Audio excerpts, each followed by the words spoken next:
Dahil maulan po ngayon, magluluto po ako ng may sabaw. Kukuha pala ako dito ng malunggay. Ito pala yung tanim ko sa taas, guys. Ito yung malunggay at papaya. Ang papaya ko po hindi namumunga. Sa paso ko lang po ito tinanim.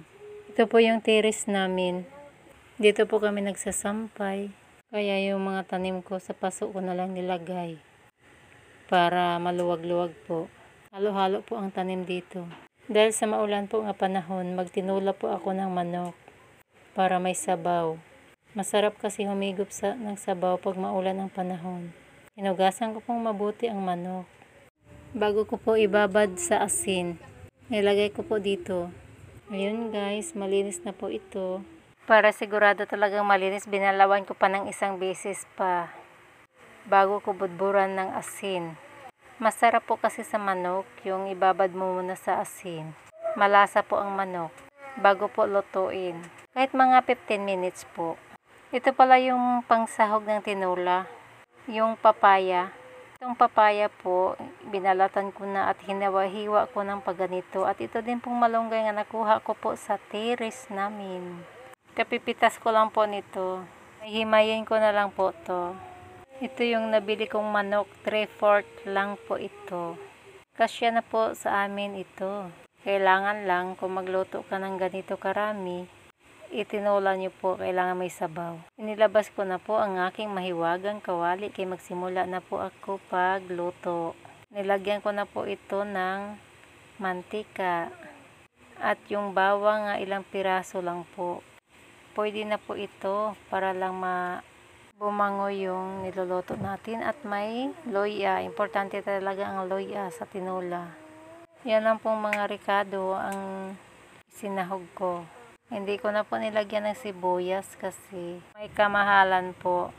Pero para po sa akin, pwede na po itong ricado. Haluin lang mabuti ang manok or kaya gisahin pong mabuti para bumango po siya at malasa.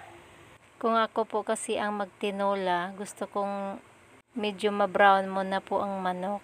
At yung tipong wala ka na makikitang dugo, yung medyo luto na po, bago nyo po lagyan ng tubig. Para malasa po talaga siya pag naluluto na. Sinimulan ko na pong haluin ang manok para mapantay po ang luto niya. At tinakpan ko na din para mabilis po maluto. Ayun na medyo nag-iba na po ang kulay niya.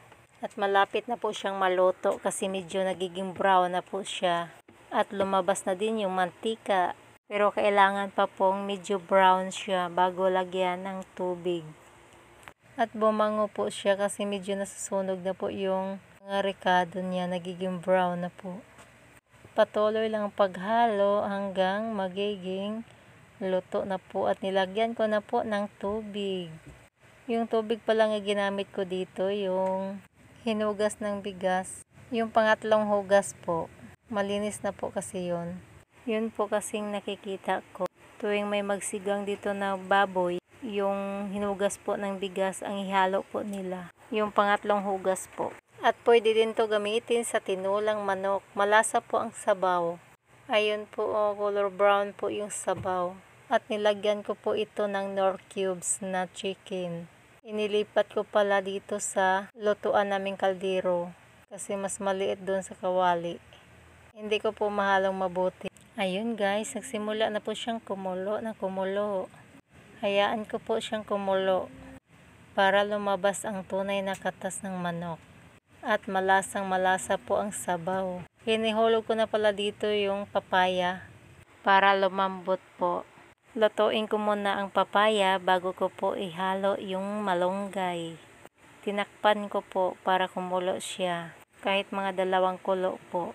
Tikman nyo muna kung malambot na po bang papaya. Pero pag hindi pa po malambot, kuluan po uli.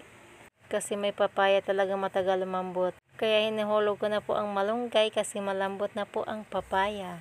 At bagay itong niloloto ko sa maulan na panahon. Dito po kasi sa amin, maulan po at bumaha na din po ang ilog. Sa ganito po kalamig ang panahon, masarap po humigop ng mainit na sabaw.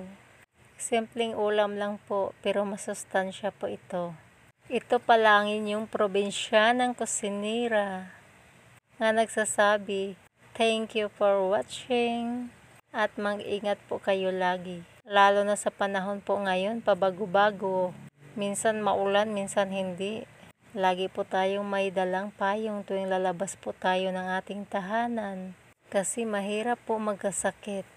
Dumagdag pa din po itong mahal na mga bilihin. Kaya ingatan nating mabuti ang ating kalusugan. At lagi po tayong magpapasalamat sa Panginoon sa mga biyayang natanggap po natin araw-araw. Yung magkasama-sama ang buong pamilya at walang sakit.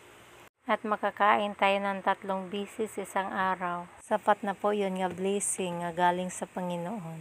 Ayun guys, luto na yung tinola ko. Ang sarap po ng sabaw nito. Haonin ko na po ito at kakain na po kami. Lord, thank you po sa pagkain. At thank you din po sa lahat ng mga subscriber at nanood sa mga videos ko.